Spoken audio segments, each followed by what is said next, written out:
Welcome! This video will show you how to assemble the metal frame onto which everything else will be mounted. You will have to remove the metal components you will need. You can use cutter pliers or regular pliers to twist off pieces if you prefer, but most pieces can be twisted off by hand. Take care not to hurt yourself when you do this. Following the manual is always the best way to ensure what components you'll be needing. Always pay close attention to the orientation of the components before fastening them together. Keep this thoroughly in mind because a mistake can mean having to undo a lot of work. In this video, we won't be separating all the pieces straight away, but if you wish, you can remove them all. You can identify what pieces you need from a drawing on each page of the manual. The first pieces we'll be fastening together are these you see here. We'll need screws, nuts and washers, but again, be sure to verify exactly which type by looking at the corresponding step in the manual. We can't emphasize enough how important it is to double check the orientation of the pieces. Now here's a tip for fastening pieces with washers, screws and nuts. Insert the screw in the hole, then thread the washer and nuts on the other side. Fit the piece to be fastened into place and then screw in. Notice how the nuts are held in place by the slots in the structure itself, which means you won't need a spanner for some of these parts. Also be patient, these are precision parts and slotting everything into place straight away can sometimes be difficult. These brackets need to be screwed tightly to make the frame as rigid as possible. These following parts have some pre-assembly to do before going onto the main metal frame. Notice how each of these large brackets is different, so again, double check before screwing things together. You can use the tip from earlier if you find it easier.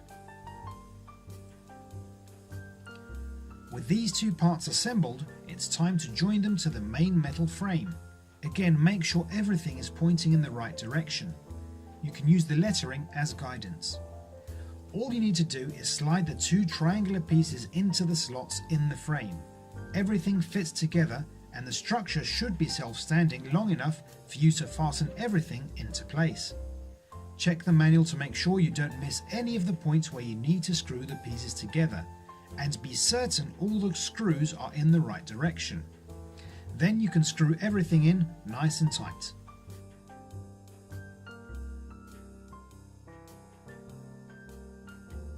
Don't be afraid to tilt or lay the frame on its side if it makes it easier to apply the nuts and bolts, and will be held in place in the following steps. This rear part is not symmetrical. There are symbols on either side that show the piece's orientation, and you should double check the manual to make sure it's screwed in the correct way.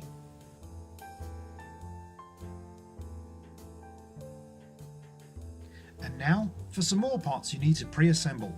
These parts are identical pairs, but they are assembled symmetrically.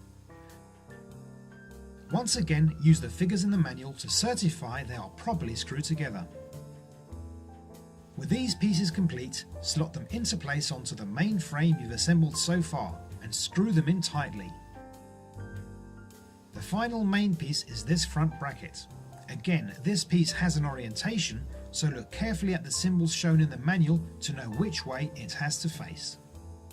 Here's a tip. Apply the bolts, nuts and washers on the bracket first, then just slide it into place and then fasten them tightly. In this step we'll be assembling some of the motors. You will need to use the marker to write on the motor's label. You can use what you like, but it has to be clear. Here we cross out everything except Y-axis.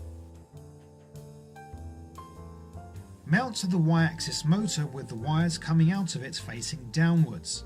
Apply the washers and screws, but don't tighten them.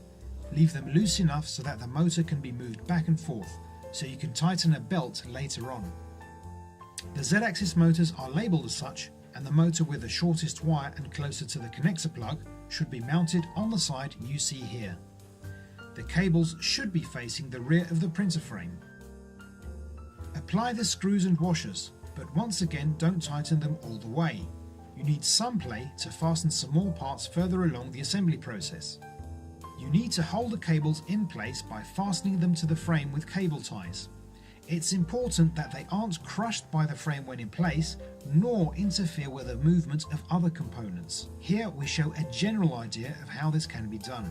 Insert the flex couplings onto the stepper motor shaft. Note that the holes are different, so you should mount it with the largest hole facing upwards. It's important you leave a clearance of around 5 mm between the coupling and the motor, and this clearance must be identical on both sides. Fasten the socket bolts on the bottom of the coupling, but leave the top ones unscrewed as you will be inserting threaded rods later on. In this last part, you'll be fastening some pulleys. These pulleys will have a belt on them, so they need to line up, and that's why you need to comply with the clearances in the manual. The tooth pulley on the stepper motor is around 1 mm clear and fasten into place with the socket screws. You may find it easier to assemble the pulley, the screw, the nuts and the washer before inserting them onto the frame. This way you can also check the clearance between the nut and the pulley. All you need to do is then tighten the nut on the other side, but make sure that the pulley moves freely, and for this you need to leave a small clearance between the nut and the pulley. And there, your structure is ready.